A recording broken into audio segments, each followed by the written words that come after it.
സ്നേഹം, ദിവ്യസ്നേഹം, സ്നേഹം, ദിവ്യസ്നേഹം. എഫേസ്യർക്ക് എഴുതിയതായ ലേഖനം 4-ാം അധ്യായം അതിൻ്റെ 28 മുതൽ 32 വരെ വായിക്കുകയാണ്. ബൈബിളുള്ളവർ നോക്കുക, അല്ലാത്തവർ ശ്രദ്ധിച്ചിരിക്കുക. കള്ളൻ ഇനി കക്കാതെ മുട്ടുള്ളവന് ദാനം ചെയ്യുവാൻ ഉണ്ടാകേണ്ടതിന് കൈകൊണ്ട് നല്ലത് പ്രവർത്തിച്ച് അധ്വാനിക്കുകയത്രേ വേണ്ടത്. എന്താണ്? ദൈവത്തിൻ്റെ മക്കൾ മോഷണം ചെയ്യുവാൻ പാടില്ല, വഞ്ചന ചെയ്യുവാൻ പാടില്ല, അന്യായം ചെയ്യുവാൻ പാടില്ല. ഇന്ന് അനേകം ആളുകളുടെ തൊഴിൽ എന്താണെന്ന് ചോദിച്ചാൽ വഞ്ചന ചെയ്യുന്നതാണ്, അന്യായം ചെയ്യുന്നതാണ്, മോഷ്ടിക്കുക, അനീതി ചെയ്യുക. കണ്ടിട്ടില്ലേ? അവർ മറ്റു ജോലികളൊന്നും തന്നെ ചെയ്യത്തില്ല, മറ്റു ബിസിനസ് ഒന്നും ചെയ്യുകയില്ല. വഞ്ചന മാത്രമാണ്. എങ്ങനെ മറ്റുള്ളവരെ വഞ്ചിക്കുവാൻ കഴിയും, എങ്ങനെ പാവപ്പെട്ടവരെ പറ്റിച്ചെടുക്കുവാൻ കഴിയും എന്ന് പറഞ്ഞ് അനേകരും മറ്റുള്ള ആളുകളെ വഞ്ചിക്കുന്നതിനും പറ്റിക്കുന്നതിനും വേണ്ടി ഇറങ്ങി പുറപ്പെട്ടിരിക്കുന്നു.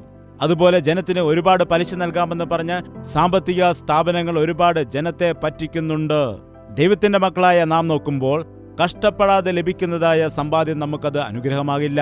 കഷ്ടപ്പെടാതെ ലഭിക്കുന്നതായ പണം നമുക്ക് അനുഗ്രഹമായി തീരുക ഇല്ല. എൻ്റെ പിതാവ് ഒരു ഡെപ്യൂട്ടി എഞ്ചിനീയറായിട്ട് ജോലി ചെയ്തിരുന്നു.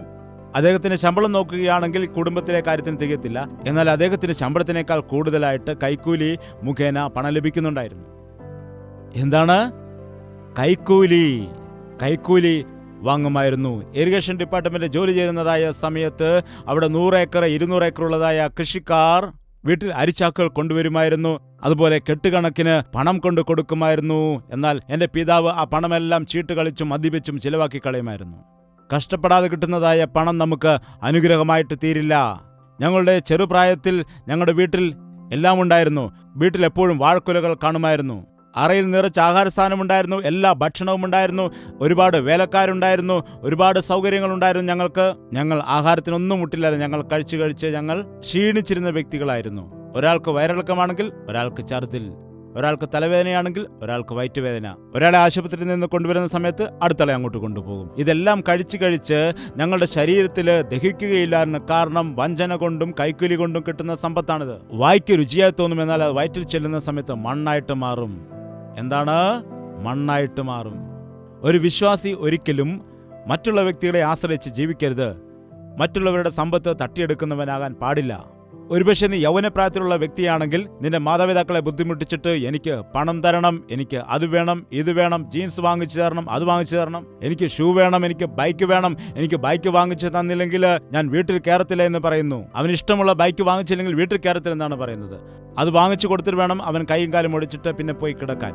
എത്രയോ യൗവനക്കാരുണ്ട് ഈ കാലത്ത്. മാതാപിതാക്കൾ കഷ്ടപ്പെട്ട് ജോലി ചെയ്തുകൊണ്ട് വരുമ്പോൾ സമയത്ത് വീട്ടിൽ വെറുതെ ഇരുന്ന് കഴിക്കുന്ന യൗവനക്കാർ. വീട്ടിൽ ഒരാൾ അധ്വാനിച്ച് ജോലി ചെയ്യും, 10 പേർ വെറുതെ ഇരുന്ന് കഴിക്കുകയായിരിക്കും. അയാളുടെ ആയുസ്സും ആരോഗ്യമെല്ലാം നശിക്കാനും ഇടയാകും. ഒരിക്കലും കുടുംബത്തിലെ രീതി അങ്ങനെ ആകാൻ പാടില്ല. വീട്ടിലുള്ള 4 പേരും ഏതെങ്കിലുമൊക്കെ പണി ചെയ്യണം. സ്വന്തം കാര്യമെങ്കിലും നിങ്ങൾ നോക്കേണ്ടത് ആവശ്യമാണ്. ദൈവത്തിന്റെ മക്കളായി കഴിഞ്ഞാൽ പിന്നെ ഇങ്ങനെ ജോലി ചെയ്യണം, ഇങ്ങനെ നാം ജീവിക്കണമെന്നൊന്നും നമുക്ക് ആരും പഠിപ്പിച്ചു തരേണ്ടതായ കാര്യമില്ല. നമ്മൾ ദൈവത്തിന്റെ മക്കളാകുന്നതിന് മുൻപ് പിശാചിന്റെ മക്കളായിരുന്നതായ സമയത്ത് നാം എപ്പോഴും മറ്റുള്ളവരെ ബുദ്ധിമുട്ടിക്കുന്ന മനുഷ്യരായിരുന്നിരിക്കാം. എന്നാൽ ദൈവത്തിന്റെ മക്കളായ ശേഷം നാം മറ്റുള്ളവർക്ക് ആശ്വാസമായിരിക്കും, മറ്റുള്ളവരെ സഹായിക്കുന്ന വ്യക്തികളായിരിക്കും. എന്നാൽ ഈ ദിവസം നോക്കുമ്പോൾ ഒരുപാട് ക്രിസ്ത്യാനികളുടെ ജീവിതം അങ്ങനെ കാണുന്നില്ല. നീ മോഷ്ടിക്കുന്ന വ്യക്തിയായിരിക്കുന്നു എങ്കിൽ, വഞ്ചന കാണിക്കുന്നവനാണെങ്കിൽ നിന്റെ വഞ്ചന മാറ്റിക്കളയണം. നിന്റെ അധ്വാനത്തെ ദൈവം അനുഗ്രഹിക്കുമെന്നാണ് പറയുന്നത്. അതെത്രയായാലും നിന്റെ അധ്വാന ഫലത്തെ അനുഗ്രഹിക്കാനിടയാകുമെന്നാണ് പറയുന്നത്. അനേകം ആളുകൾ കഷ്ടപ്പെട്ട് പണം ഉണ്ടാകും, എന്നാൽ അവർ മരിച്ചുപോകും.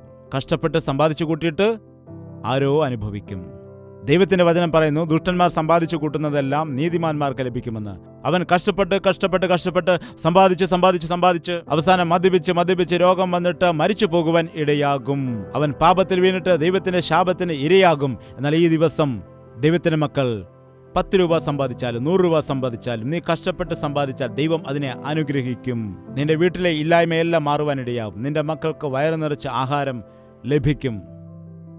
എന്നാൽ ഈ ദിവസം നാം നോക്കുമ്പോൾ ദൈവത്തിന്റെ വചനം പറയുന്നു, മനുഷ്യന്റെ അധ്വാന ഫലം അവന്റെ സമ്പത്ത് കൂട്ടുന്നില്ല. എത്ര നീ സമ്പാദിച്ചാലും അത് നിന്റെ അധ്വാനം കൊണ്ട് കൂടുന്നില്ല. ദൈവത്തിന്റെ അനുഗ്രഹം നമുക്ക് ആവശ്യമാണ്. അത് നീ മനസ്സിലാക്കിയാൽ നീ ഭാഗ്യവാനാണ്. ചില ആളുകൾ രാവും പകലും കഷ്ടപ്പെടുന്നു. ദൈവസന്നിധിയിൽ വരാതെ, ആലയത്തിൽ വരാതെ, പ്രാർത്ഥനയ്ക്ക് വരാതെ അവർ ആരാധനയ്ക്ക് വരാതെ ജോലിയാണ്, പണിയാണ്, ഡ്യൂട്ടിയാണ്, ഓട്ടിയാണെന്നൊക്കെ പറഞ്ഞ് കഷ്ടപ്പെടുന്നു. അവസാനം ഒറ്റയടിക്ക് ഹോസ്പിറ്റലിൽ പോകുന്നു. ഈ പണമെല്ലാം അവിടെ കൊണ്ട് കൊടുക്കുകയും ചെയ്യുന്നു. ഡ്യൂട്ടി ചെയ്തതും ഓട്ടി ചെയ്തതും ഒന്നും തികയാതെ അവസാനം കടം വാങ്ങിയിട്ടും ഹോസ്പിറ്റലിൽ കൊടുക്കും. നിനക്ക് ആരോഗ്യമുണ്ടെങ്കിൽ അത് ദൈവത്തിന്റെ അനുഗ്രഹമല്ലേ? നീ ആഹാരം കഴിക്കുന്നത് ദഹിക്കുന്നുണ്ടെങ്കിൽ അത് ദൈവത്തിന്റെ അനുഗ്രഹമല്ലേ? അനേകം ആളുകൾ ഭക്ഷണം കഴിച്ചിട്ട് ദഹിക്കാൻ വേണ്ടി ഗുളിക കഴിക്കും. ഭക്ഷണം കഴിച്ചിട്ട് പിന്നെന്തിനാണ് ഗുളിക കഴിക്കുന്നത്? പിന്നെ ഗുളിക കഴിച്ചെങ്കിൽ മാത്രമേ അവർക്ക് ദഹിക്കാൻ കഴിയുള്ളൂ. പിന്നെ അല്ലെങ്കിൽ എന്താണ് കൊക്കക്കോള, അല്ലെങ്കിൽ എന്താണ് മധുരപാനീയം, എന്തെങ്കിലും കുടിച്ചെങ്കിൽ മാത്രമേ, കഴിച്ചെങ്കിൽ മാത്രമേ ദഹിക്കൂ എന്നാണ്. എന്തുകൊണ്ടാണിത്? അധ്വാനിക്കുന്ന വ്യക്തിക്ക് അല്പം കഴിച്ചാലും അവന് ശരീരത്തിൽ സുഖമുണ്ടായിരിക്കും, അവന് സുഖമായിട്ട് ഉറങ്ങാനും കഴിയും. ദൈവത്തിന്റെ മക്കളായിരിക്കുന്ന നാം കൈക്കൂലി വാങ്ങുവാനോ അനാവശ്യമായ കാര്യങ്ങളിൽ ഇടപെടുവാനോ പലിശയ്ക്ക് കൊടുക്കുവാനോ ഒന്നും പാടില്ല. ഞങ്ങളുടെ സഭയിൽ പലരും റിട്ടയർഡ് ആകുന്ന സമയത്ത്, ഗവൺമെന്റ് സർവീസിലൊക്കെ ഒരുപാട് കാലം ജോലി ചെയ്ത ആളുകൾ റിട്ടയർഡ് ആകുന്ന സമയത്ത് അവർ സർക്കാരിൽ നിന്നും അവർക്ക് അതിന്റെ പണം ലഭിക്കാനിടയുണ്ടല്ലോ. ആ പണമൊക്കെ കിട്ടിയതിന് ശേഷം ഒരു മാസം കഴിഞ്ഞിട്ട് വന്ന് പറഞ്ഞു, ബ്രദർ വളരെ ബുദ്ധിമുട്ടാണ്, വളരെ കഷ്ടത അനുഭവിക്കുകയാണ്, വളരെ ബുദ്ധിമുട്ടാണ്. കഴിഞ്ഞ ദിവസം നിനക്ക് പ്രൊവിഡന്റ് ഫണ്ട് കിട്ടിയാണല്ലോ, ഇപ്പോൾ എന്ത് പറ്റി? ആ പണമൊക്കെ എവിടെ പോയി? അതെല്ലാം പലിശയ്ക്ക് കൊടുത്തിരിക്കുകയാണ് എന്നാണ് പറഞ്ഞത്. വന്നതെല്ലാം എവിടെ കറങ്ങുകയാണ്? പലിശയ്ക്ക് വേണ്ടി. അത് പിന്നെ നിന്റെ കയ്യിൽ തിരിച്ചു വരുമോ ആർക്കറിയാം. എന്താണ് പലിശ ആഗ്രഹിച്ചു കൊടുത്തിട്ട് അവസാനം മുതൽ പോലും കിട്ടാത്തതായ എത്രയോ ആളുകളുണ്ട്. തന്റെ ദൈവം പലിശയ്ക്ക് കൊടുക്കാതെയും കുറ്റമില്ലാത്തവന്റെ വിരോധമായി കൈക്കൂലി വാങ്ങാതെയും ഇരിക്കുന്നവൻ ഒരു നാളും കുലുങ്ങിപ്പോകില്ല. പലിശ കൊണ്ടുള്ള സമ്പാദ്യം നമുക്ക് ആവശ്യമില്ല, അതിന്റെ വരുമാനം നമുക്ക് ആവശ്യമില്ല. എന്താണ്? ദൈവം നമ്മെ അനുഗ്രഹിക്കുകയാണെങ്കിൽ അത് എന്നേക്കുമുള്ളതായ അനുഗ്രഹമുണ്ട്. അതുകൊണ്ട് നിന്റെ അധ്വാന ഫലത്തെ കർത്താവിന്റെ കരങ്ങളിൽ സമർപ്പിച്ചിട്ട് നീ അനുഗ്രഹിക്കാൻ വേണ്ടി പ്രാർത്ഥിക്കുക. അപ്പോൾ നിനക്കത് അനുഗ്രഹമായിട്ട് മാറാനിടയാകും. മദ്രാസിൽ വെച്ചിട്ട് പലരും എൻ്റെ അടുക്ക വന്ന് പറഞ്ഞിട്ടുണ്ട്, എൻ്റെ മകൻ സമ്പാദിക്കുന്നുണ്ട്, മകൾ സമ്പാദിക്കുന്നുണ്ട്, ഭാര്യ സമ്പാദിക്കുന്നുണ്ട്, എല്ലാവരും സമ്പാദിക്കുന്നുണ്ട്, എന്നാൽ പണം എവിടെ പോകുന്നതെന്ന് മാത്രം അറിയില്ല എന്ന്. എന്താണ് സംഭവിക്കുന്നത്? ബൈബിളിൽ പറയുന്നത് പോലെ ഓട്ടസഞ്ചിയിലിടുന്നതായ നാണയം പോലെയാണ്. എന്താണ്? ദൈവത്തിന്റെ അനുഗ്രഹം ഇല്ല എന്നുണ്ടെങ്കിൽ നീ എത്രമാത്രം പണം സമ്പാദിച്ചാലും അത് നിന്റെ ജീവിതത്തിലെ ഒരു അനുഗ്രഹത്തിനും നന്മയ്ക്കും കാരണമായിട്ട് മാറുകയില്ല.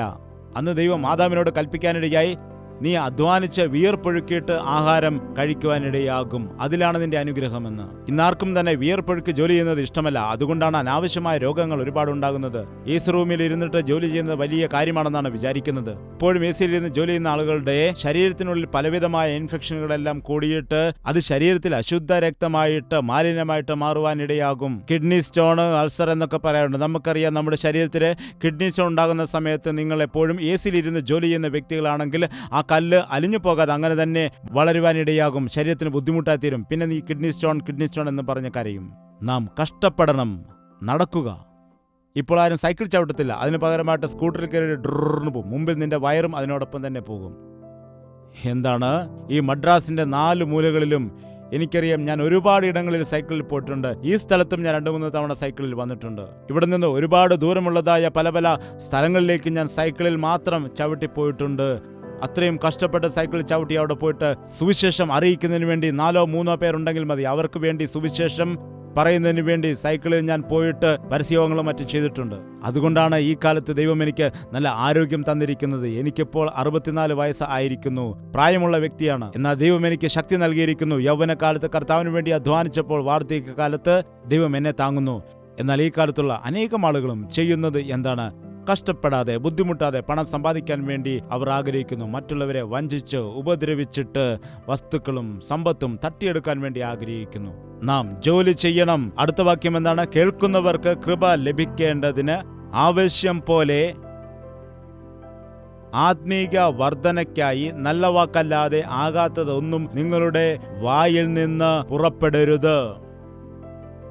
നിങ്ങളുടെ നാവിൽ നിന്ന് നല്ല വാക്കുകൾ മാത്രമേ വരാൻ പാടുള്ളൂ. ദോഷമുണ്ടാക്കുന്ന വാക്കുകളൊന്നും തന്നെ സംസാരിക്കാൻ പാടില്ല.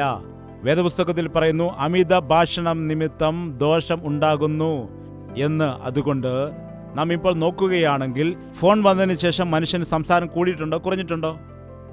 പണ്ടൊക്കെ ആരുടെയെങ്കിലും വീട്ടിൽ ചെല്ലുകയാണെങ്കിൽ, വെറുതെ ഇരിക്കുകയാണെങ്കിൽ അവിടെ ചെന്നിട്ട് അവരോട് കുറച്ചു നേരം സംസാരിക്കുമായിരുന്നു. അല്ലെങ്കിൽ വെറുതെ ഇരിക്കുന്ന സമയത്ത് ആളുകൾ കൂടിയിരുന്ന് സംസാരിക്കുമായിരുന്നു. എന്നാൽ ഇപ്പോൾ ഈ ഫോൺ വന്നതിന് ശേഷം റോഡിൽ കൂടെ പോകുമ്പോൾ പോലും ആളുകൾ റോഡിൽ കൂടി ഫോണിൽ കൂടെ സംസാരിച്ചു കൊണ്ട് പോവുകയാണ് ചെയ്യുന്നത്. എന്നൊക്കെ പറഞ്ഞപ്പോൾ ഞാൻ വിചാരിച്ചു തന്നെയാണ്. പക്ഷെ പിന്നീടാണ് മനസ്സിലായി വേറെ ആരോടെ സംസാരിക്കുന്നതെന്ന്. ഒരു ദിവസമാണെങ്കിൽ ഒരു പെൺകുട്ടി റോഡിൽ ഫോണും പിടിച്ചോന്ന് എന്നും പറഞ്ഞ് കരയുകയാണ്. മറുവശത്ത് ആരോ ഇവളെ ചീത്ത വിളിക്കുന്നുണ്ട്. ഇവൾ അത് കേട്ടിട്ട് കരയുകയാണ്. നേരത്തെ വീട്ടിൽ ചെല്ലുമ്പോഴായിരുന്നു വഴക്കുണ്ടാക്കി ചീത്ത വിളിക്കുകയും ചെയ്യുന്നത്. ഇപ്പോൾ ഫോണിൽ കൂടെ റോഡിൽ വെച്ച് തന്നെ ചീത്ത വിളിയും വഴക്കുമാണ് കേൾക്കുന്നത്. വീട്ടിൽ ചെന്നാൽ പോലും പിന്നെ അവർക്ക് സമാധാനം കാണുകയില്ല. എന്തിനാണ് നിങ്ങളുടെ ടെലിഫോൺ നിങ്ങൾ ഉപയോഗിക്കുന്നത്? ഇപ്പോൾ ടെലിഫോണുകൾ നമ്മുടെ പുറകിലിരിക്കുന്ന ചില യൗവനക്കാരോട് ചോദിച്ചാൽ മനസ്സിലാകും അവരെന്താണ് വാട്സാപ്പ് എന്നാണ് പറയുന്നത്. എന്താണവർ വാട്സാപ്പ് എന്ന് പറഞ്ഞാൽ എന്താണ് വിശേഷം, എന്തൊക്കെയുണ്ട് എന്നാണ്. എന്തൊക്കെയാണ് വാർത്തകൾ?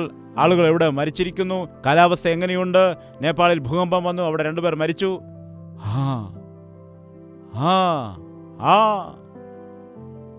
ഇങ്ങനെ ഓരോ കാര്യങ്ങൾ കുശുകുശുക്കുന്ന സമയത്ത് എത്ര ശ്രദ്ധയോടെ കേൾക്കും. കുശുകുശുക്കുവാൻ പാടില്ല. വചനം പറയുന്നു, നിങ്ങൾ നുണ പറയുവാൻ പാടില്ല. അനാവശ്യമായ കാര്യങ്ങൾ സംസാരിക്കരുത്. ദോഷകരമായ കാര്യങ്ങൾ നിങ്ങൾ സംസാരിക്കരുത്. മറ്റുള്ളവർക്ക് നന്മയുണ്ടാകുന്ന കാര്യങ്ങൾ സംസാരിക്കുക. ആശ്വാസം ലഭിക്കുന്ന സംസാരങ്ങൾ സംസാരിക്കുക. നിന്റെ കണ്ണുകൊണ്ട് കാണാത്ത, നിന്റെ ചെവി കൊണ്ട് കേൾക്കാത്ത കാര്യങ്ങൾ എന്തിനാണ് പറയുന്നത്? ഈ ഗോസിപ്പ് എന്ന് പറയുമ്പോൾ നുണ, അതല്ലേ ഗോസിപ്പ് എന്ന് പറയുന്നത്? ആരോ നുണ പറയുന്നത് കേട്ടിട്ട് അനാവശ്യമായ കാര്യങ്ങൾ എല്ലാം പറഞ്ഞു വലുതാക്കി. അങ്ങനെ മറ്റുള്ളവരെ കുറിച്ച് പറയരുത്. അപവാദങ്ങൾ പറഞ്ഞു പരത്തുവാൻ പാടില്ല. നുണ പറയാൻ പാടില്ല. ആലയത്തിൽ വരുമ്പോൾ ദേവദാസൻ പ്രസംഗിക്കുന്ന സമയത്ത് പുറകിൽ ആളുകൾ നിരന്നിരുന്നിട്ട് അവർ സംസാരിച്ചു കൊണ്ടിരിക്കുന്നത് കാണാം. പുറകിലിരിക്കുന്ന ആളുകളെയെല്ലാം എനിക്ക് ഒരുപാട് ഇഷ്ടമാകുന്നു. എന്നാൽ പിറകിലിരിക്കുന്നവർ എപ്പോഴും ജാഗ്രതയോടെ ആയിരിക്കണം. കാരണം പിശാച് പിറകിൽ കൂടി വന്നിട്ട് എൻട്രി ആവാനിടയാകും. പിറകിലിരിക്കുന്നവരെ സംബന്ധിച്ച് ദേവദാസൻ അവരെ കാണാത്തത് കൊണ്ട്, മറ്റുള്ളവർ അവരെ ശ്രദ്ധിക്കാത്തത് കൊണ്ട്, കൂട്ടുകാർ ദയവ് ചെയ്ത് സഭയിൽ വന്നാൽ അടുത്തടുത്തിരിക്കാൻ പാടില്ല. അങ്ങനെ ഇരിക്കുകയാണെങ്കിൽ ഇടയ്ക്കിടയ്ക്ക് നിങ്ങളുടെ ചാറ്റിംഗ് നടക്കാനിടയാകും. ചാറ്റിംഗ് പിന്നെ അവസാനം ചീറ്റിംഗ് ആയിട്ട് മാറും. നോക്കുക, എത്രയോ ആളുകളുണ്ട്, എത്രയോ യൗവനക്കാർ ഇന്ന് ഫേസ്ബുക്ക്, വാട്സപ്പ്, ഗോസിപ്പ്. കർത്താവ് പറയുന്നു, മറ്റുള്ളവർക്ക് നന്മയുണ്ടാകുന്ന കാര്യങ്ങൾ മാത്രം പറയുക. അനാവശ്യമായ വാക്കുകൾ ഉപയോഗിക്കരുത്. ദോഷം സംസാരിക്കരുത്. മറ്റുള്ളവരെ കുറ്റം വിധിക്കരുത്. നിങ്ങൾക്ക് മനസ്സറിവില്ലാത്ത കാര്യങ്ങളെക്കുറിച്ച് വിധി നിർണയിക്കാൻ പാടില്ല. റൂമേഴ്സ് ചെയ്യാൻ പാടില്ല. ഈ റൂമേഴ്സ്, നുണപ്രചരണം എന്ന് പറയുമ്പോൾ സാധാരണ നമ്മുടെ ജീവിതത്തിൽ നാം കാണുന്ന സത്യം എന്താണെന്ന് വെച്ചാൽ ഈ നുണകൾ വളരെ പെട്ടെന്ന് പടർന്നു പിടിക്കുന്നത് കാണാം. ഒരു അലർജി ഉണ്ടാവുകയാണെങ്കിൽ അങ്ങോട്ടും ഇങ്ങോട്ടും ശരീരത്തിൽ പെട്ടെന്ന് പടർന്നു പിടിക്കുന്നത് പോലെ ഈ നുണപ്രചരണവും അങ്ങനെ തന്നെയാണ്. ഒരു സഹോദരി വന്നിട്ട്, സഹോദരി, ഞാൻ നിങ്ങളോട് മാത്രമാണ് പറയുന്നത്, ആരോടും പോയി പറയില്ലെന്ന് പറയുകയാണ്. അതങ്ങനെ എല്ലാവരും അറിഞ്ഞ് അങ്ങോട്ടും ഇങ്ങോട്ടും പോയി അവസാനം എന്താണ്, അത് പറഞ്ഞ സഹോദരി അടുക്കൽ തന്നെ മറ്റൊരു സഹോദരി വന്ന് പറയുകയാണ് ഈ കാര്യം. സഭയിൽ വരുമ്പോൾ ദോഷകരമായത് സംസാരിക്കരുത്. പരസ്പരം നന്മ ചെയ്യുന്നവരായിരിക്കണം. മറ്റുള്ളവർക്ക് ഉപകാരം ചെയ്യുന്നവരായിരിക്കണം. എഫേസ്യർക്ക് എഴുതിയതായ ലേഖനം 4-ാമത്തെ അധ്യായം 31-ാം വാക്യം. എല്ലാ കയ്പും കോപവും ക്രോധവും കുറ്റാരവും ദൂഷണവും സകല ദുർഗുണവുമായി നിങ്ങളെ വിട്ട് ഒഴിഞ്ഞു പോകട്ടെ. കയ്പും കോപവും ക്രോധവും എല്ലാം ഉപേക്ഷിക്കുക. യേശുവിന്റെ മക്കളായിരിക്കുന്ന നാം ആരെ പോലെ ആയിരിക്കണം? യേശുവിന്റെ മക്കൾ എങ്ങനെയായിരിക്കണം? യേശുവിന്റെ മക്കൾ ആരെ പോലെ ആയിരിക്കണം? യേശു എങ്ങനെയുള്ളവനാണ്? യേശു എങ്ങനെയുള്ളവനാണ്? നാം നേരിടുന്ന പ്രതികൂലങ്ങളെല്ലാം യേശുക്രിസ്തു നേരിട്ടിട്ടുണ്ടോ ഇല്ലയോ? അവന് വിശപ്പുണ്ടായിരുന്നു, അവൻ വിയർപ്പൊഴുക്കിയിട്ടുണ്ട്, അവന് കോപമുണ്ടായിട്ടുണ്ട്, അവൻ ഒറ്റപ്പെട്ടിട്ടുണ്ട്, ക്ഷീണിച്ചു പോയിട്ടുണ്ട്, മുഴങ്കാലിൽ പ്രാർത്ഥിച്ചിട്ടുണ്ട്. എല്ലാ രീതിയിലും നമ്മെപ്പോലെ തന്നെ അവൻ പരീക്ഷ അനുഭവിച്ചിട്ടുണ്ട്. എന്നാൽ പാപം ചെയ്യാത്തവനായി അവൻ നിൽക്കുവാൻ കഴിഞ്ഞു. നാമും ഈ ലോകത്തിൽ അവന്റെ രക്തത്താൽ കഴുകപ്പെട്ട അവനെ രക്ഷകനായി സ്വീകരിച്ച ശേഷം അവനെപ്പോലെ നാം ജീവിക്കേണ്ടതാണ്. അവനെപ്പോലെ നമുക്ക് ജീവിക്കണമെന്നുണ്ടെങ്കിൽ അവൻ എങ്ങനെയായിരുന്നു എന്ന് നാം മനസ്സിലാക്കേണ്ടതാണ്. അതിനുവേണ്ടി അവന്റെ ജീവിതത്തെ നാം ധ്യാനിക്കേണ്ടതാണ്. അതിനുവേണ്ടിയാണ് മത്തായി, മർക്കോസ്, ലൂക്കോസ്, യോഹന്നാന്റെ സുവിശേഷം നാം ധ്യാനിക്കേണ്ടത്. ആ സുവിശേഷങ്ങളിൽ അവന്റെ പ്രവൃത്തിയും അവന്റെ രീതികളും അവൻ എങ്ങനെയാണ് ഈ ലോകത്തിൽ ജീവിച്ചതെന്ന് നമുക്ക് കാണുവാൻ കഴിയും. ഒരു പട്ടണത്തിൽ മീറ്റിംഗ് സംഘടിപ്പിച്ച സമയത്ത് ആയിരക്കണക്കിന് ആളുകൾ ആ മീറ്റിംഗിൽ കടന്നു വരുവാനിടയായി. ഞാൻ അവരോട് ചോദിക്കാനിടയായി, നിങ്ങൾ ഏത് നാട്ടുകാരാണെന്ന് ചോദിച്ചപ്പോൾ അവർ പറഞ്ഞു, അതിൽ ഒരു നാട്ടുകാരല്ല, ഒരു സഭക്കാരല്ല, എല്ലാ നാട്ടിൽ നിന്നും എല്ലാ സഭക്കാരും ഒരേ സ്ഥലത്ത് വന്ന് കൂടിയിട്ട് ഒരേ പാട്ടുപാടി കർത്താവിനെ ആരാധിച്ച് മഹത്വപ്പെടുത്തിയ സമയത്ത് സ്വർഗീയ അനുഭൂതി എനിക്ക് അനുഭവിക്കുവാൻ അവിടെ കഴിഞ്ഞു. സ്വർഗം എങ്ങനെയുള്ളതാണ്? സ്വർഗത്തിൽ ഏത് സഭക്കാരാണുള്ളത്? ക്രിസ്തുവിന്റെ രക്തത്താൽ കഴുകപ്പെട്ട എല്ലാവരും അവിടെയുണ്ട്. ഈ ലോകത്ത് ആ സ്നേഹവും ആ സഹകരണവും നമുക്ക് കാണുവാൻ കഴിയണം. അവസാനമായി വായിക്കാം 32-ാം വാക്യം.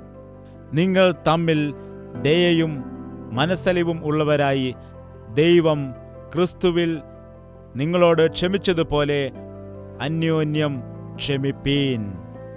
എന്താണ് ക്ഷമിക്കണം എന്ന് പറയുന്നതിന് വേണ്ടി എത്ര ആയിരം രൂപ ചിലവാകാനിടയാകും? ക്ഷമിക്കുക എന്ന് പറയുന്നത് എളുപ്പമാണോ ബുദ്ധിമുട്ടാണോ? എളുപ്പമല്ലേ? പിന്നെന്താണ് പറയാത്തത്? ക്ഷമിച്ചോ എന്നാണ് ചിലർ പറയുന്നത്. ക്ഷമിച്ചോ എന്നെന്തിനാണ് പറയുന്നത്? ക്ഷമിക്കണം എന്നെന്തുകൊണ്ടാണ് പറയുന്നില്ല? സോറി എന്ന ഇംഗ്ലീഷ് വാക്ക് വന്നപ്പോൾ നമുക്കെല്ലാം എളുപ്പമായിരിക്കുന്നു. സോറി എന്ന് പറഞ്ഞിട്ട് എന്തിനാണ് ചിരിക്കുന്നത്? സോറി എന്ന് പറഞ്ഞാൽ അതിൻ്റെ അർത്ഥം എന്താണ്? ഞാൻ പശ്ചാത്തപിക്കുകയാണ്, ഞാൻ ദുഃഖിക്കുകയാണ്, എനിക്ക് സങ്കടമുണ്ട് എന്നുള്ള വാക്ക് നാം പറയുമ്പോൾ യഥാർത്ഥത്തിൽ നമ്മുടെ ഭവനങ്ങളിൽ, നമ്മുടെ സഭകളിൽ, നമ്മുടെ സമൂഹത്തിൽ ഭിന്നതയും വിദ്വേഷവും വെറുപ്പും ഒന്നും ഉണ്ടാകാനിടയില്ല. അവിടെ പിശാചിന് ഇടം കാണുകയില്ല. നിങ്ങൾക്ക് കഴിയാവുന്നിടത്തോളം എത്ര തവണയാണെങ്കിലും ഒരാൾ മറ്റൊരാളോട് ക്ഷമിക്കുന്നതിന് വേണ്ടി ശീലിക്കേണ്ടതാണ്. ഈ 3 വാക്കുകൾ ജീവിതത്തിൽ എത്രത്തോളം ഉപയോഗിക്കാൻ കഴിയുമോ അത്രത്തോളം നിങ്ങൾ ഉപയോഗിക്കുക. ഈ വാക്കുകൾ ഞാൻ ഉപയോഗിക്കുമെന്ന് പറയുന്നവർ ഹല്ലേലൂയ പറയുക. അയ്യോ, രക്ഷപ്പെട്ടു. ഇപ്പോൾ ഐ ആം റോങ്, ഞാൻ ഒരു തെറ്റ് ചെയ്തിരിക്കുകയാണ്. നിങ്ങൾ ഒരു ചെറിയ തെറ്റ് ചെയ്യുന്നതായ സമയത്ത്, മറ്റുള്ള വ്യക്തികൾ നിങ്ങളുടെ നേരെ വിരൽ ചൂണ്ടുന്നതായ സമയത്ത് അതുകൊണ്ടെന്താണ് നിങ്ങൾ ചെയ്യുന്നില്ലേ എന്ന് പറയാൻ പാടില്ല. അതെ, തെറ്റുപറ്റിപ്പോയി, എൻ്റെ ഭാഗത്താണ് തെറ്റ് സംഭവിച്ചത് എന്ന് പറയുകയാണെങ്കിൽ ആ സാഹചര്യം എത്ര നല്ലതായിരിക്കുമെന്ന് അറിയാമോ? ഭർത്താവ് വീട്ടിലേക്ക് ധൃതി വെച്ചിട്ട് വരികയായിരിക്കും, ദേഷ്യപ്പെട്ടായിരിക്കും വരുന്നത്. റോഡിലുള്ള പിശാചിനെയൊക്കെ വിളിച്ചോണ്ടായിരിക്കും വരുന്നത് ചിലർ. രാവിലെ ഓഫീസിൽ പോയിട്ട് ഒത്തിരി കഷ്ടപ്പെട്ട് അങ്ങോട്ടും ഇങ്ങോട്ടും പലവിധമായ പ്രശ്നങ്ങളിൽ കൂടെ ഒക്കെ കടന്നു പോയിട്ട് അതെല്ലാം ആരോടാണ് തീർക്കുന്നത്? ഇപ്പോൾ ആരോടാണ്? ഭാര്യയോടായിരിക്കും. വിവാഹം കഴിക്കാത്തവർ അമ്മയോടായിരിക്കും തീർക്കുന്നത്. പയ്യന്മാരാണെങ്കിൽ വിവാഹം കഴിക്കാത്തത് കൊണ്ട് അമ്മയുടെ നേരെയായിരിക്കും തീർക്കുന്നത്. അമ്മയോടായിരിക്കും ദേഷ്യം.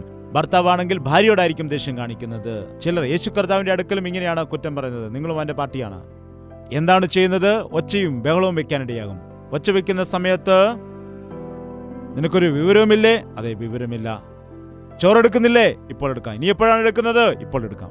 നാണമില്ലേ നിനക്ക്? നാണമില്ല. നിനക്ക് എന്നോട് ഭയമില്ലേ? ഭയമുണ്ട് കേട്ടോ.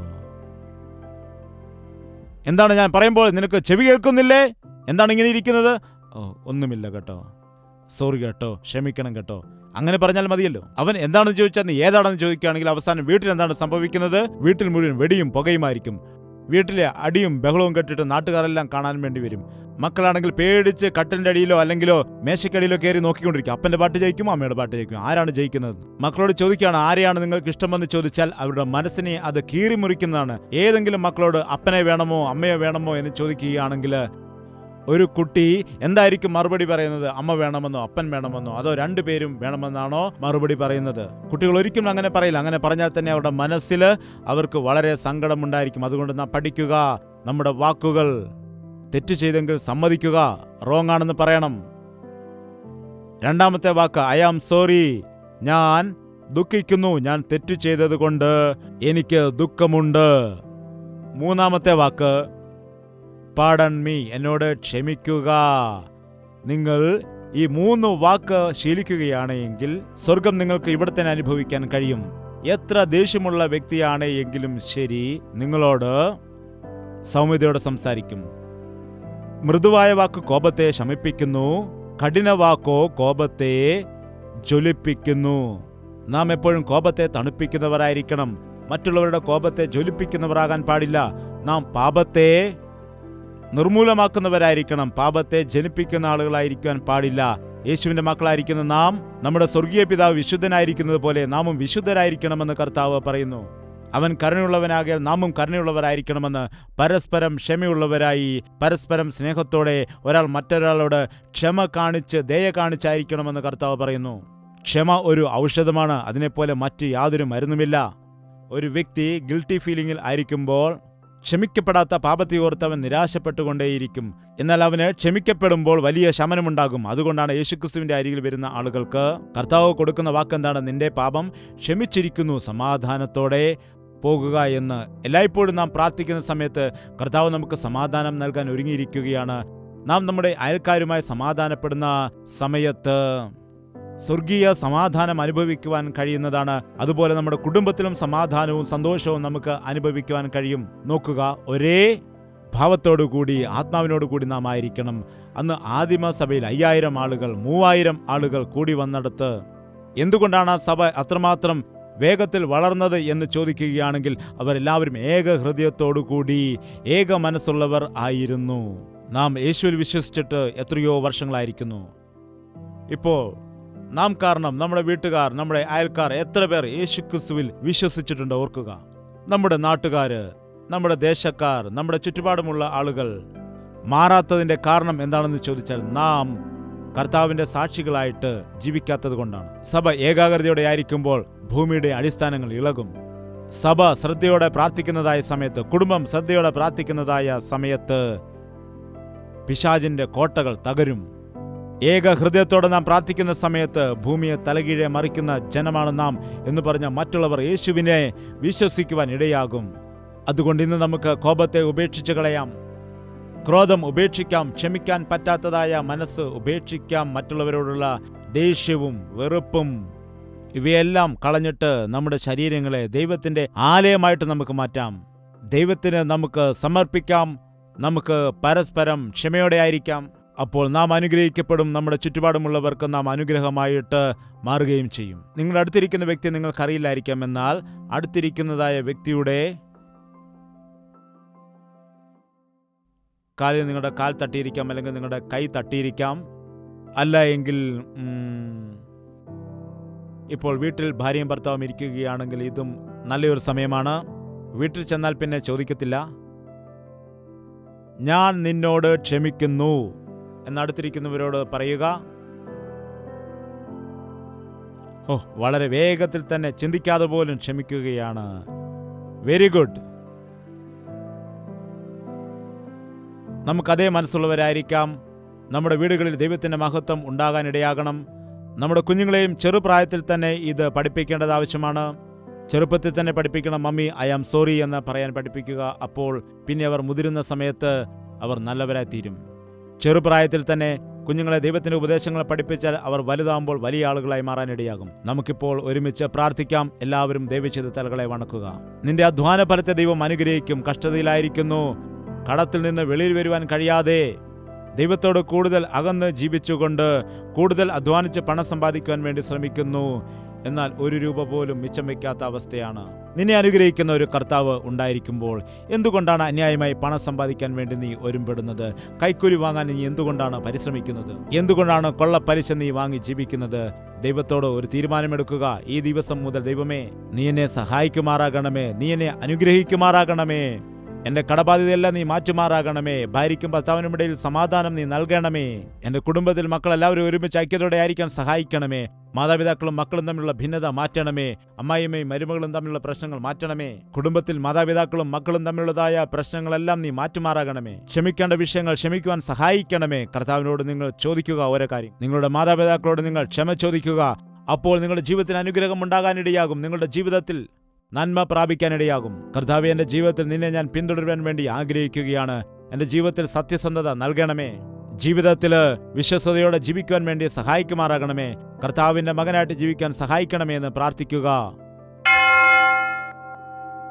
പ്രാർത്ഥന. പരിശുദ്ധനായ സ്നേഹമുള്ള പിതാവേ, ഈ സമയത്ത് കർത്താവേ, നിന്റെ സന്നിധിയിൽ കടന്നു വന്ന് പ്രാർത്ഥിക്കുന്നതിന് വേണ്ടി ഞങ്ങളുടെ ജീവിതത്തിൽ നൽകിയ സാവകാശത്തെ ഓർത്ത് നിന്നെ സ്തുതിക്കുകയാണ്. ഞങ്ങൾക്കിടയിൽ ഐക്യതയും സ്നേഹവും ഒത്തൊരുമയും നീ നൽകുമാറാകണമേ. ഞങ്ങൾ എല്ലാവരും ക്രിസ്തുവിന്റെ രക്തത്താൽ കഴുകപ്പെട്ടവരായിട്ട്, ദയയുള്ളവരായിട്ട്, കരുണയുള്ളവരായിട്ട്, ഒരാൾ മറ്റൊരാളെ സ്നേഹിക്കുന്നതിനായിട്ട്, പരസ്പരം ഉപകാരങ്ങൾ ചെയ്യുന്നതിനായിട്ട്, പരസ്പരം ദോഷം ചെയ്യാതെ പരസ്പരം ആശ്വസിപ്പിക്കുന്നവരായിരിക്കാൻ സഹായിക്കണമേ. പ്രാർത്ഥനയിൽ ഒരുമിച്ചിരിക്കുന്ന എല്ലാവരെയും നിന്റെ കരങ്ങളിൽ സമർപ്പിക്കുകയാണ്. ഏതു കുടുംബത്തിലാണ് പ്രശ്നമുള്ളത്, സമാധാനമില്ലാത്തത്? ഏതു കുടുംബത്തിലാണ് ശാന്തിയില്ലാത്തത്, കലഹങ്ങളുള്ളത്? ഏതു മനസ്സിലാണ് സ്വസ്ഥത ഇല്ലാത്തത്? അങ്ങനെയുള്ളവരെ ഇന്ന് നീ ദർശിക്കുമാറാകണമേ അപ്പ. പാപം കാരണം വന്നതായ ശാപത്തെയെല്ലാം നീ അഴിച്ചു മാറ്റണമേ. ആരുടെ ജീവിതത്തിലാണോ രോഗം വന്നിരിക്കുന്നത്, അനാരോഗ്യമുണ്ടായിരിക്കുന്നത്, നിന്റെ നാമത്തിലുള്ളതായ സൗഖ്യം അവരുടെ ജീവിതത്തിൽ നൽകുമാറാകണമേ. നിന്റെ നാമത്തിലുള്ളതായ വിടുതൽ അവരുടെ ജീവിതത്തിൽ കൊടുക്കണമേ. ഇന്നിവിടെ കൂടിയിരിക്കുന്ന എല്ലാവരുടെയും ജീവിതത്തിൽ വലിയ വിടുതൽ കൊടുക്കണമെന്ന് യേശുക്രിസ്തുവിന്റെ നാമത്തിൽ അപേക്ഷിക്കുകയാണ് പിതാവേ. ആമേൻ. യേശുവേ യേശുവേ യേശുവേ യേശുവേ യേശുവേ യേശുവേ യേശുവേ യേശുവേ നിന്നെ നിന്നെ എന്നും ഞാൻ സേവിക്കും നീ മാത്രം രാജാവെന്നും നിന്നെ നിന്നെ എന്നും ഞാൻ സേവിക്കും നീ മാത്രം രാജാവെന്നും യേശുവേ യേശുവേ യേശുവേ യേശുവേ യേശുവേ യേശുവേ യേശുവേ യേശുവേ യേശുവേ യേശുവേ യേശുവേ